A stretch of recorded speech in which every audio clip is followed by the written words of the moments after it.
पिछली वीडियो में हमारा टॉपिक था किसी लड़की को कैसे फ्लर्ट करें। अगर लड़की फ्लर्ट हो जाती है, हमारा काम बन जाता है, तो अब उसको कैसे पटाएं। अब इससे आगे क्या बात करनी है जो हमसे इम्प्रेस हो जाए और हमारी गर्लफ्रेंड बन जाए। अगर तुमने फ्लर्टिंग वाला वीडियो नहीं देखा है तो जाकर उस वीडियो को देख लेना। इस वीडियो के डिस्क्रिप्शन में उस वीडियो का लिंक मिल जाएगा। अगर लड़की तुमसे फ्लर्ट हो गई है तो अब मैं बताता हूँ कि आगे की चैट क्या करनी है, किस तरह से करनी है, क्या बात करनी है। तो बिना टाइम वेस्ट के वीडियो को शुरू करते हैं। दोस्तों, अगर आपने अभी तक मेरे चैनल को सब्सक्राइब नहीं किया है तो चैनल को सब्सक्राइब कर दीजिए, बेल आइकन को दबाकर ऑल पर प्रेस कर दीजिए ताकि मैं कोई भी वीडियो अपलोड करूँ उसका नोटिफिकेशन आपको सबसे पहले मिले। तो चलिए वीडियो शुरू करते हैं। तो पिछले वीडियो में हमारी चैट यहाँ पर ख़त्म हुई थी जब इसने मुझसे कहा था, तुमने तो बोला था कि तुम्हें फ्लर्ट करना नहीं आता, और मैंने इससे कहा था अब जब तुम जैसी खूबसूरत लड़की सामने हो तो मुंह से सब कुछ अपने आप ही निकलता है। तो फिर इसने मुझसे बोला, ओ बहुत चालू हो। तो यहाँ मैंने इसको फ़नी वाला इमोजी भेजा और इससे मैंने कहा, वैसे एक बात तो माननी पड़ेगी। इसने कहा, क्या? मैंने कहा, तुम्हारी बातों में अपनापन बहुत है। इसने कहा, वो कैसे? तो मैंने कहा, पता नहीं, आज तुमसे पहली बार बात हुई है, लेकिन ऐसा लग रहा है जैसे मैं तुम्हें सदियों से जानता हूँ। तो अगर तुम उसको अपनी गर्लफ्रेंड बनाना चाहते हो ना, तो तुम्हें ये जताना होगा कि उसकी बातों में तुम्हें कितना अपनापन लगता है, और ये साबित करना होगा कि वो तुम्हारे लिए कितनी स्पेशल है, कितनी खास है। तो ये लड़की काफ़ी फ्रेंडली है, क्योंकि ये जो ना बात बात पर सैड नहीं होती। बहुत लोग होते हैं कि बात बात पर सैड हो जाते हैं, लेकिन ये सैड बातों में भी मजाक करती है। अब जैसे इसने मुझसे कहा, दवाई ले लो सब ठीक हो जाएगा। ये लड़की उन लड़कियों में से है जिन्हें हंसी मजाक ज़्यादा पसंद होते हैं, मतलब मजाक करना पसंद होता है, एंटरटेन ज़्यादा पसंद होता है। अब तुम ऐसी लड़की से अगर रोने धोने की बात करोगे, सैड बात करोगे ना, तो वो तुमसे कभी पटेगी नहीं, ना ही तुम्हारा रिप्लाई देगी, ना तुमसे बात करेगी। तो यहाँ पर लड़की की बातों से ही पता चल जाता है वो किस टाइप की लड़की है, किस तरह की बातें करना पसंद करती है और किस तरह वो अपनी लाइफ में रहती है। और ऐसी लड़की को मतलब गर्लफ्रेंड बनाना काफ़ी मुश्किल हो जाता है, क्योंकि ये बहुत ज़्यादा टाइम लगा देती हैं पटने में।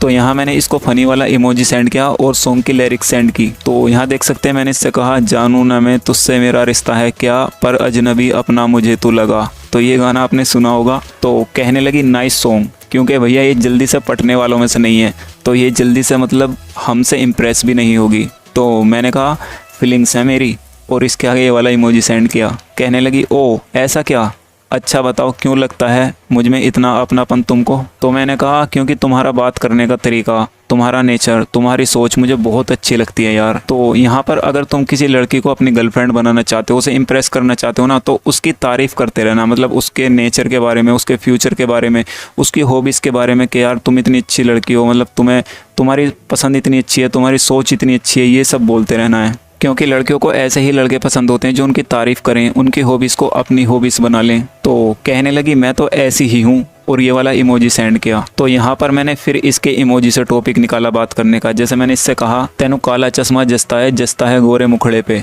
तो यहाँ मेरे को पता है ना ये फ़नी टाइप लड़की है, मतलब इसको हंसी मजाक पसंद है, तो यहाँ पर मैं उसी के टॉपिक पर बात कर रहा हूँ, मतलब उससे रिलेटेड। जैसे इसे फ़नी मतलब हंसी मजाक पसंद है, तो यहाँ पर सॉन्ग भी आप देख सकते हैं मैं यही वाले गा रहा हूँ जो मतलब रोमांटिक सॉन्ग होते हैं। मैं यहाँ पर सैड सॉन्ग की लायरिक इसको नहीं भेज रहा। तो तुम्हें भी यही करना है, पहले लड़की के बारे में जान लेना है कि उसको किस तरह से रहना पसंद है, उसको सैड रहना पसंद है या मतलब हंसी मजाक पसंद है, तो उसी से रिलेटेड भी आपको बात करनी है, ठीक है।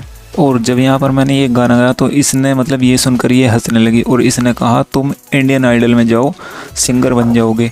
तो मैंने कहा, तुम भी चलो साथ में डुएट गाएंगे। तो इसने कहा, मेरे को नहीं आता गाना। तो मैंने कहा, मैं हूँ ना, सिखा दूंगा, तुम हाँ तो बोलो। तो इसने कहा, भक मेरे को सीखना ही नहीं है। मैंने पूछा क्यों? इसने कहा, मुझे नहीं पसंद ये सब, सिर्फ सुनना अच्छा लगता है, गाना नहीं। तो मैंने इससे कहा, तुम बहुत इनोसेंट हो यार। तो इसने कहा, शुक्रिया। अब यहाँ पर शुक्रिया बोलकर इसने टॉपिक ही ख़त्म कर दिया। जब इसने शुक्रिया बोला तो यहाँ पर मैं भी कंफ्यूज हो गया था कि अब तो यहाँ पर हमारी बात मतलब पूरी हो गई, अब किस टॉपिक पर बात करूँ। फिर मुझे आइडिया आया और मैंने पूछा, अच्छा डीपी पर तुम हो क्या? तो इसने कहा, जी नहीं, क्यों? मैंने कहा, मुझे लगा ब्यूटी पार्लर जाके ली होगी पिक। तो कहने लगी, हम नहीं जाते ब्यूटी पार्लर, जो नेचुरल है वही ठीक है, मुझे नहीं अच्छा लगता ना मेकअप ना ब्यूटी पार्लर, मुझे सिंपल रहना ही पसंद है। मैंने कहा, वाह यार, तुम्हारी यही सादगी तो मुझे अच्छी लगती है। तो इसने कहा, अच्छा जी। तो यहाँ पर तुम इस चीज़ को नोटिस करके रख लो, तुम अगर इस तरह से उसकी तारीफ़ करते रहोगे ना सामने वाली बंदी की, वो भले ही कोई भी हो, आपकी चाहे दोस्ती क्यों ना हो, वो आपकी बातों से ही मतलब बहुत ज़्यादा आपसे इम्प्रेस हो जाएगी। बस तुम्हें बात करने का तरीका आना चाहिए। जो मैंने बताया ना, बस तुम इस तरीके को यूज़ करो, मतलब एक एक चीज़ आप फॉलो करो। इतना कॉन्फिडेंस तुम में होना चाहिए कि तुम बात करते वक्त नर्वस ना हो, और तुमको ये साबित करना है कि तुम एक नॉलेजेबल बंदे हो, एक कामयाब इंसान हो। तुम्हारे अंदर बहुत ज़्यादा कॉन्फिडेंस है और तुम सब कुछ जानते हो, सब चीज़ का तुम्हें पता है। क्योंकि आज का जो टाइम चल रहा है ना, वो आज ऐसा टाइम है कि इंटेलिजेंट लोगों की ही बूझ है। मतलब यहाँ पर सीधे लोग या जिन्हें कुछ पता नहीं होता उन्हें कोई बूझता नहीं है, ना उनसे कोई बात करनी पसंद करता है। तो तुम अभी के लिए ये ट्राई करो, जो मैंने ट्रिक बताई है एक एक ट्रिक को फॉलो करो, तो ये ज़रूर वर्क करेंगी। तो आई होप वीडियो आपकी समझ में आ गई होगी। अगर वीडियो पसंद आई तो इस वीडियो पर अपना एक प्यारा सा लाइक ज़रूर देना। चैनल पर नए हो तो सब्सक्राइब जरूर करना। मिलता हूँ अगली वीडियो में।